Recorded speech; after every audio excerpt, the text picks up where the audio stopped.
चलिए दोस्तों, आज सिंधु घाटी सभ्यता का पार्ट दूसरा लेकर के आए हैं मोहनजोदारो। क्या है पार्ट अपना? सिंधु घाटी सभ्यता का दूसरा पार्ट है, लेकर के आए हैं मोहनजोदारो। मोहनजोदारो से अधिकतर क्वेश्चन आता है, ठीक है। वैसे तो सिंधु घाटी सभ्यता से बहुत सारे क्वेश्चन आते हैं। हर एक एग्जाम में एक न एक क्वेश्चन को आना जरूरी है, निश्चित है। पूरा कॉन्फिडेंट के साथ कह सकते हैं कि एक न एक क्वेश्चन इस चैप्टर से ही रहता है, ठीक है। तो चलिए इसको हम पढ़ते हैं। सिंधु घाटी सभ्यता के दूसरे पार्ट को पढ़ते हैं, मोहनजोदारो। आज दूसरा पार्ट है अपना लोग का। तो चलिए चलते हैं सिंधु घाटी सभ्यता की ओर। तो मोहनजोदारो अपना दूसरा पार्ट आज मोहनजोदारो। तो चलते हैं कि मोहनजोदारो का किसने खोज किया था, मोहनजोदारो में क्या सब हुआ था और क्या सब मोहनजोदारो में मिला था, मोहनजोदारो कहाँ पे पड़ता है, इस सारे चीज़ को समझते हैं इस वीडियो के माध्यम से। तो चलिए चीज़ को जानते हैं। तो जानते हैं मोहनजोदारो जो है अपना पाकिस्तान के सिंध प्रांत में, मोहनजोदारो जो है पाकिस्तान के सिंध प्रांत के लकराना जिला में स्थित है। कहाँ पे स्थित है? मोहनजोदारो पाकिस्तान के सिंध प्रांत के लकराना जिला में स्थित है। तो आप लोगों को पता चल गया कि पाकिस्तान के सिंध प्रांत के लकराना जिला में स्थित है कौन?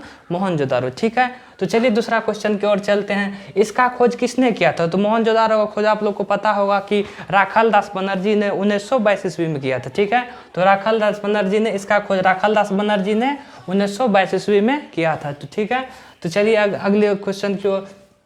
तो यह किस नदी के तट पर स्थित है? तो सिंधु घाटी सभ्यता का क्वेश्चन है, आपको लोग को बताए थे कल यह एग्जाम में यह क्वेश्चन आया था एक एग्जाम में कि सिंधु घाटी सभ्यता किस नदी के किनारे स्थित है। तो सिंधु घाटी सभ्यता उससे भी जानते, नाम से ही स्पष्ट है कि सिंधु घाटी सभ्यता सिंधु नदी के किनारे पर ही स्थित होगा, ठीक है। तो चलिए मोहनजोदारो किस नदी के तट पर स्थित है? तो वह कौन सी नदी है? सिंधु नदी के तट पर स्थित है, ठीक है। तो चलिए अगला क्वेश्चन की ओर चलते हैं। तो अगला क्वेश्चन है आपका, इसका शाब्दिक अर्थ क्या होता है, मतलब क्या है इसका, कि इसको हम बारीकी से समझे तो इसका शाब्दिक अर्थ क्या होता है, यहाँ पे अधिकतर कौन सी चीज़ पाया जाता था, ठीक है। तो आप लोग को पता होगा कि शाब्दिक अर्थ इसका समझे तो इसका शाब्दिक अर्थ क्या होता है? मृतकों का टीला। क्या होता है शाब्दिक अर्थ? मृतकों का टीला। क्या होता है इसका शाब्दिक अर्थ? तो मोहनजोदारो का शाब्दिक अर्थ क्या होता है? मृतकों का टीला, यानी कि वहाँ पे कह सकते हैं कि मरा हुआ आदमी ज़्यादा होगा, इसीलिए कहते हैं इसको मृतकों का टीला, ठीक है। तो चलिए यहाँ पे क्या सब पाया गया था तो उसको हम देखते हैं, ठीक है।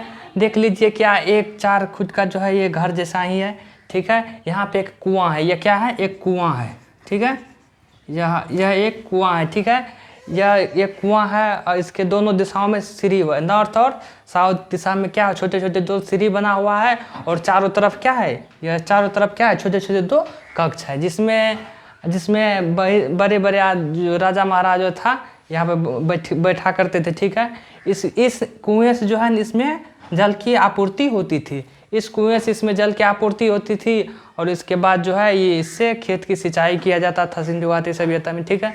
तो उसी प्रकार चलिए इसमें जो है कौन से यह जो स्नान घर बना हुआ है इसमें कौन सी चीज़ का लेप चढ़ा हुआ था? तो आप कहिएगा कि बिटुमिनस कोयला का लेप से चढ़ा करके बनाया हुआ था, ठीक है। किस कोयले के लेप से बनाया हुआ था? बिटुमिनस कोयला के लेप से बनाया हुआ था। इस पूरे को हम लोग क्या कहते हैं? वृहद स्नागार। क्या कहते हैं इस पूरे को? वृहद स्नागार, ठीक है। तो चलिए इससे जो क्वेश्चन बनने वाला था उसको हम पहले से ही लिख कर रखे हैं, ठीक है। तो यहाँ से हमको महत्वपूर्ण प्रमाण प्राप्त हुआ है, ठीक है। क्या चीज़ प्राप्त हुआ है?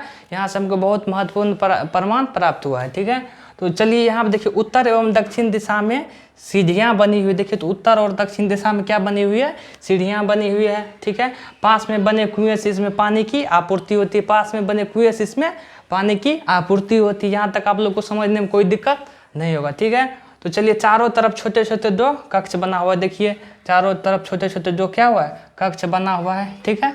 चारों तरफ 2 छोटे छोटे कक्ष बना हुआ है, ठीक है। और यह सिंधु घाटी सभ्यता का सबसे बड़ी इमारत है। क्या है? यह सिंधु घाटी सभ्यता का सबसे बड़ी इमारत है, ठीक है।